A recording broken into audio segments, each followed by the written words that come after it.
This episode is brought to you by VPP Simplified. Now you can get element by element tracking and guidance for your VPP journey. Every aspect of the VPP requirements in one easy-to-use interactive spreadsheet. It explains every sub-element in detail, contains an easy-to-read stoplight so you can track current status for each sub-element. It provides you with a 3-step verification for completion of each sub-element. There's even a notes section for you to compile language that will eventually be used for your VPP application. It even comes complete with graphs to show current state and track your progress moving forward. Look, achieving VPP star status can be tough, but understanding what it takes to get there can be simplified. This VPP Gap tool will help you do that. Go to vppsimplified.com for more information. Welcome to the Safety Pro Podcast, where we help you manage workplace safety one episode at a time. And now, your very own Safety Pro, Blaine J. Hoffman.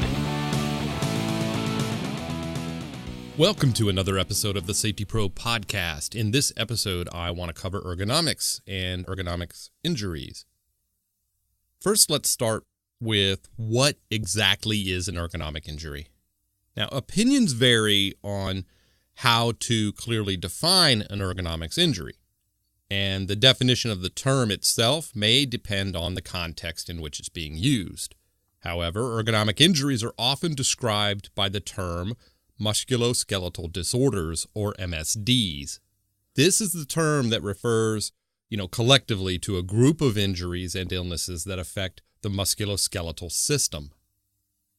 So MSDs include a group of conditions that involve the nerves, tendons, muscles, and the supporting structures like intervertebral discs. They represent a wide range of disorders which can differ in severity from mild periodic conditions to those which are severe, chronic, and even debilitating. Some MSDs have specific diagnostic criteria and clear pathological mechanisms like hand-arm vibration syndrome, stuff like that. Others are defined primarily by the location of the pain and have a more variable or less clearly defined pathophysiology, like back disorders. Those can be tricky to diagnose. MSDs of the upper extremities include carpal tunnel syndrome. I think most of us have heard about that one. I'll talk about that one specifically here in a few minutes. But you also have wrist tendonitis and rotator cuff tendonitis. Those are popular ones as well. Both non-occupational and occupational factors contribute to the development and the exacerbation of these disorders. So that is something to consider as well. So again, carpal tunnel syndrome, tendonitis, rotator cuff injuries, effects of the elbow, trigger finger, muscle strains, and low back injuries are all sort of in this family of MSDs.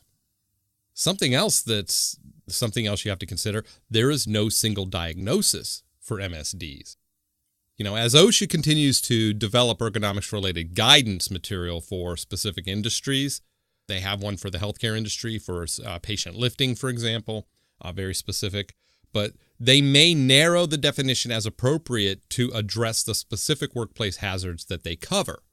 Now, OSHA says it will work closely with stakeholders to develop definitions for MSDs as part of its overall effort to develop guidance materials. So if you're active in contributing to the development of these standards and guidance material, keep an eye out on the OSHA.gov website where they ask for public comment and they ask for key stakeholders' input. You can contribute that way. So let's get into a specific disorder, one that's very common, probably the most common that you're going to find, low back disorders. Now, research into MSDs supports a relationship between the development of lower back disorders and each of the following workplace risk factors. 1, lifting and forceful movements. 2, bending and twisting in awkward postures. And 3, whole body vibration, like you would find somebody who's an over-the-road driver or forklift driver for 10-hour shifts, 4 or 5 days a week. That whole body vibration is something that you could contribute to this type of disorder. Now let's move to disorders of the neck and shoulders, right? So in this region, the research identifies 2 important workplace factors to consider. 1, sustained postures causing static contractions of the neck and shoulder muscles, like working overhead in the automotive assembly or construction industries, that constant working overhead and holding your arms and shoulders overhead. And 2, combinations of highly repetitive and forceful work involving the arm and hand, which also affect the musculature of the shoulder and neck region. So that highly repetitive reaching, grabbing type of stuff, that's going to affect the neck and shoulder. Moving on, disorders of the hand, wrist, and elbow. Now, there are several conditions to consider within the hand and wrist region.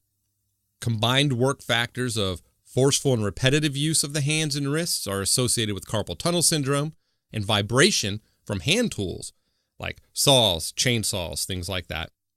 And by the way, those that do not have vibration controlling mechanisms are what I'm talking about, but those also contribute to carpal tunnel syndrome. Now, vibrating tool use has also been linked, very strongly linked, to hand and arm vibration syndrome, a separate condition of the hand and wrist that affects the nerve and the blood vessels. Now let's move to carpal tunnel syndrome. CTS is a cumulative trauma disorder, or CTD. Throwing a lot of acronyms at you, but the show notes will have all this stuff in it. So that affects the hands and the wrists. Now, CTS is the compression and entrapment, if you will, of the median nerve where it passes through the wrist into the hand, and it's in the carpal tunnel. So that's where we get the term carpal tunnel syndrome, because it impacts that spot on the wrist in the nerve where it passes through. So the median nerve is the main nerve that extends down the arm to the hand and provides the sense of touch in the thumb, index finger, middle finger, and half of the fourth or ring finger. So when irritated, tendons housed inside that narrow carpal tunnel, they will swell and press against that nearby median nerve. That pressure that causes tingling, numbness, severe pain even in the wrist and hand. And the pain is often experienced at night. The pressure also results in a lack of strength in the hand and an inability to make a fist, hold objects, or perform other manual tasks. Now, if the pressure continues, it can damage the nerve permanently, which could result in a loss of sensation and even partial paralysis. CTS develops in the hands and the wrists when repetitive or forceful manual tasks are performed over a period of time. For example, the meatpacking industry is considered one of the most hazardous industries in the U.S. because workers can make as many as 10,000 repetitive motions per day in an assembly line process, like deboning meat, and no variation in motion consequently stresses, strain, it's placed on the wrist as a result, and they often result in CTS. So because there's no variation in the motion, it's the same motion over and over and over all day, every day. That's what's contributing to this. They have a very high case of CTS in that industry. Today, more than half of all U.S. workers are susceptible to developing CTS. Anyone whose job demands a lot of repetitive wrist or hand, even arm motion, which need not always be forceful or strenuous, by the way, they could be a potential victim of CTS. Now, CTS is common among, of course, as I mentioned, meat and poultry workers, but also letter sorters, carpenters, garment workers, upholstery workers, shoe and boot makers, electronic and other assemblers, packers, product inspectors, machine operators, computer keyboard operators, and even cashiers in that industry. So, when you think about your typical cashier, it's going to be younger workers coming into the workforce. You imagine the types of physical disorders and things that we end up acquiring, later in life as They start as a cashier, as a young worker, and move their way up through their career as they get a little older and get these other jobs.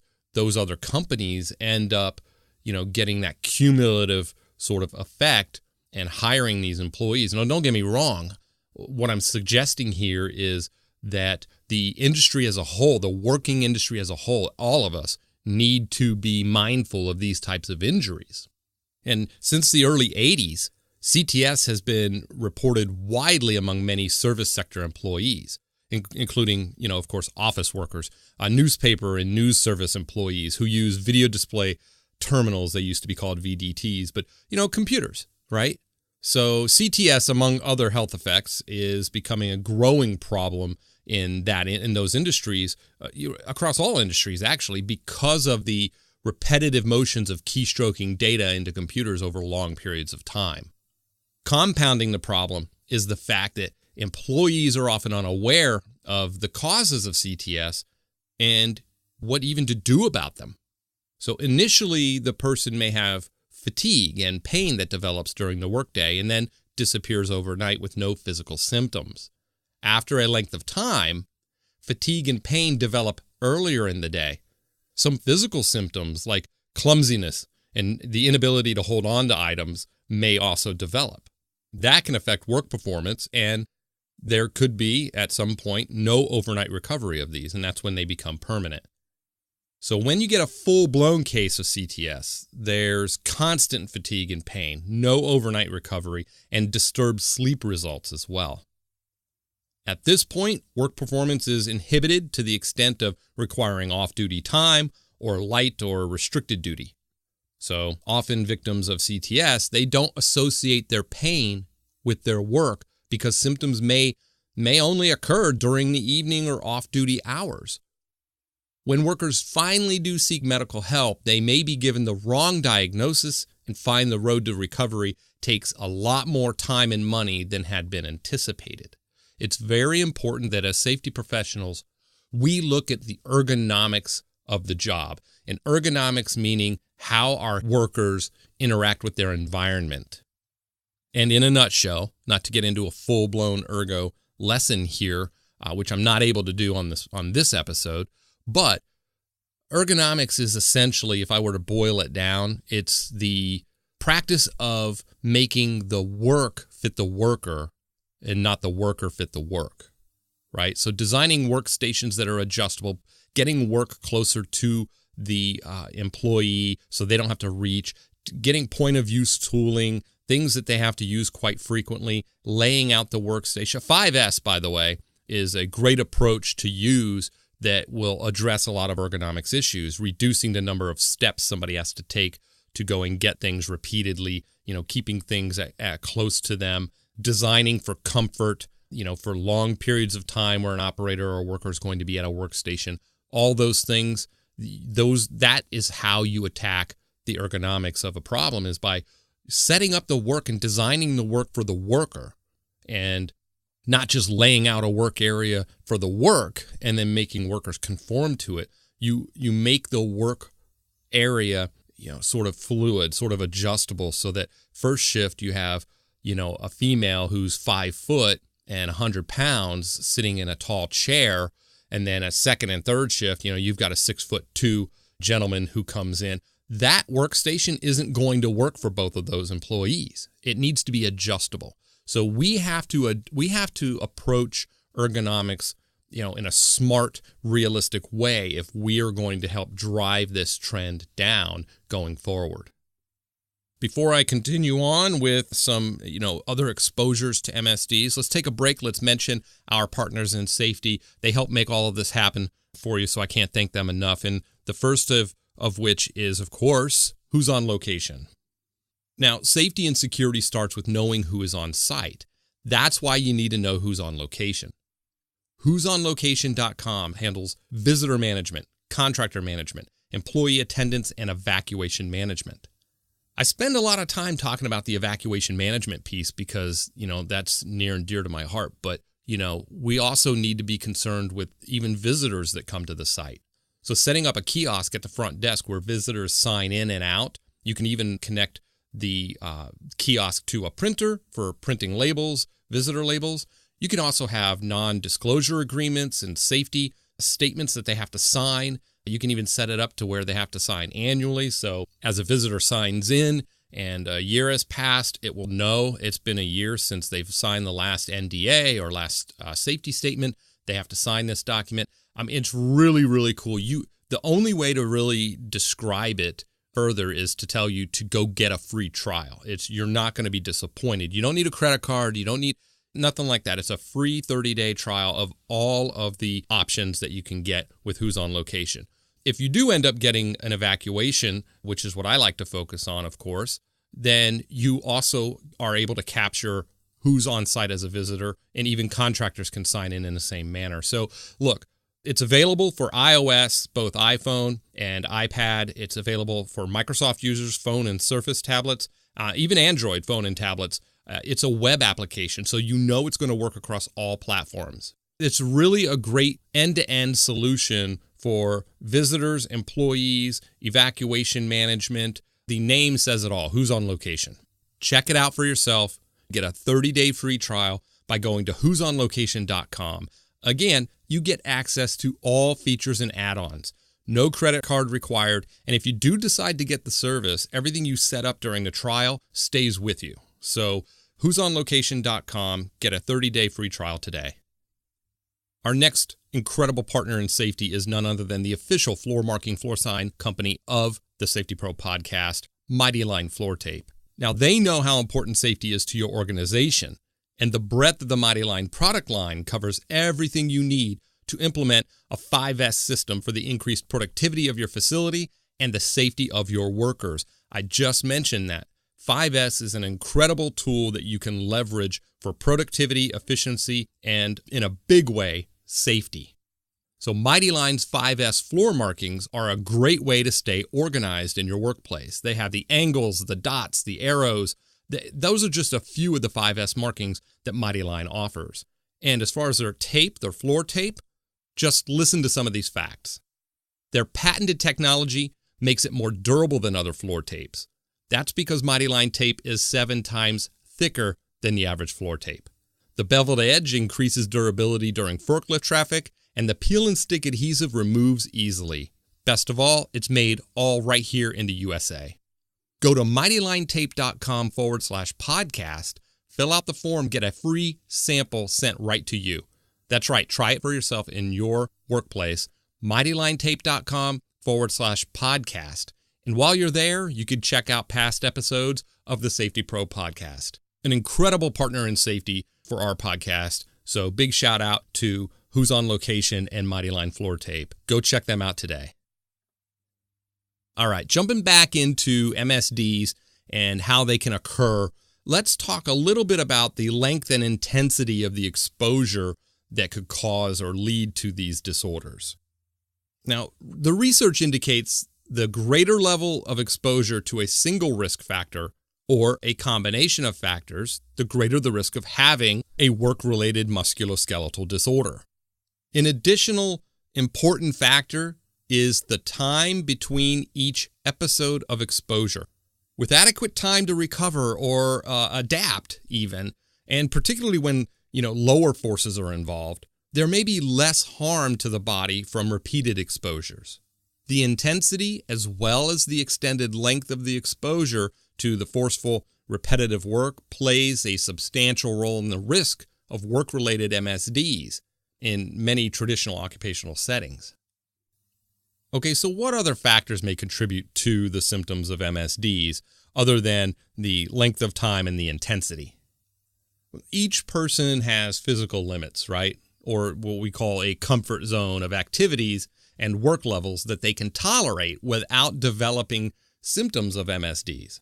Some other factors are furniture designs or a work area arrangement that I talked about that can produce bad or lend itself to bad postures, making folks lean in, rest their elbows, round their shoulders over onto a table edge, and then the table edge is a sharp edge, 90 degree. It doesn't have a pad on it, so it's compressing the forearm or the wrist. Those types of designs, layout designs, can contribute to MSDs. Physically demanding work, which employees are not accustomed to, can lead to that. Truck drivers, this is a good one. You have long periods of time driving over the road, sitting down over the road with no physical activity, and then it's interrupted by brief periods of intense physical activity. So you go 6-7 hours over the road driving to get off and spend 15 minutes hand packing off your trailer, with boxes that are heavy and twisting and reaching and bending, and then get right back in and sit for another 6 hours. And that sort of cycle, that actually can make it worse on your back. That's just an example. But, workers who are generally out of shape this also contributes to MSDs. Underlying medical conditions unrelated to the workplace, like arthritis, just age-related type stuff as well. Those can actually make you more susceptible to experiencing those symptoms. Diminished muscle strength or joint flexibility, it kind of goes hand in hand with being out of shape, but maybe it's from a previous injury or disability. Those things can make that individual more susceptible to MSDs. So how do we plan for, preventing work-related MSDs? Well, a good plan starts with employee involvement. You have to get the workers involved. Employers and employees can work together effectively to reduce work-related MSDs. Here are a few of the ways they can do that.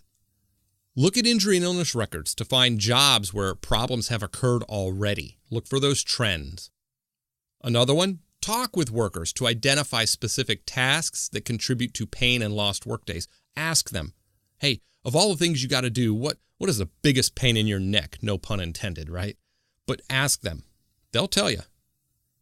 Another one, ask workers what changes they think will make a difference. And one of the tips I always give people, especially when I was doing consulting and I was going through a facility, I was looking for, what we call homemade or homegrown modifications.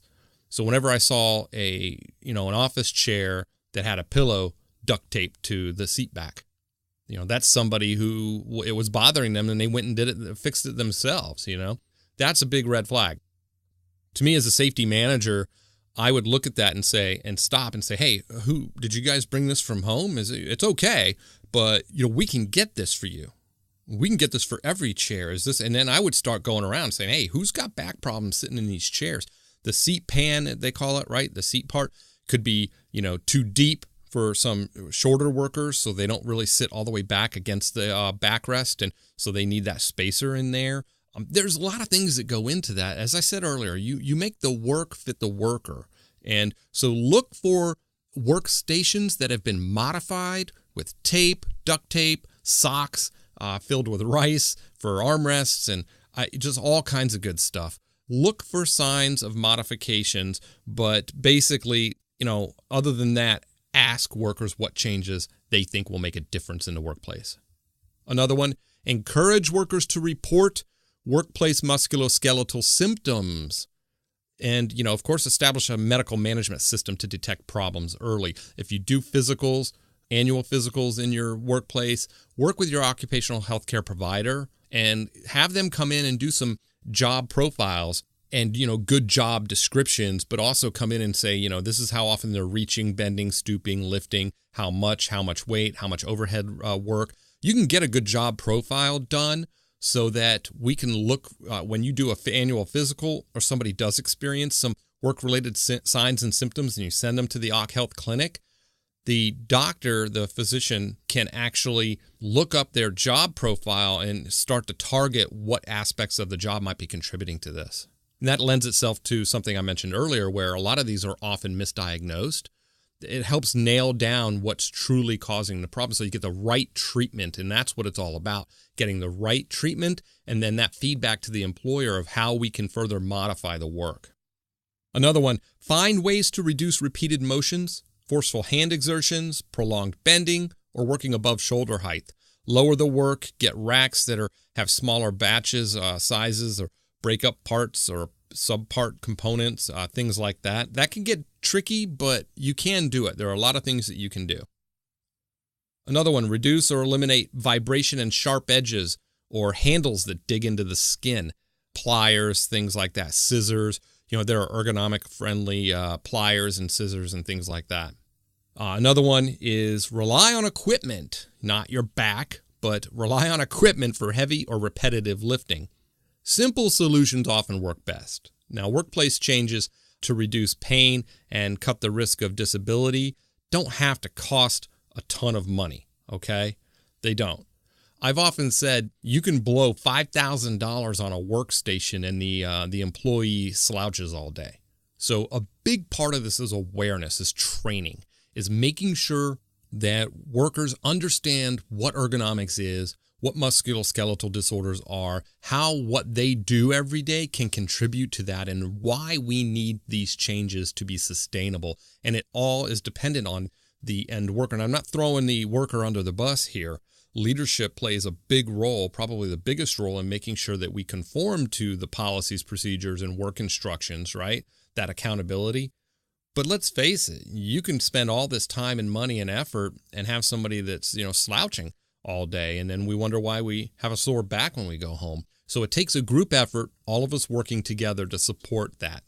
For example, doing things like changing the height and orientation of the product, or use tools with handles designed so that workers won't have to bend their wrists unnaturally to use the tool. I mentioned that already. It's just a common one. Other ones are, you can offer workers that do like a lot of keyboard and data entry. You can offer them more frequent, shorter breaks to rest the muscles, get an ergonomically shaped keyboard, things like that.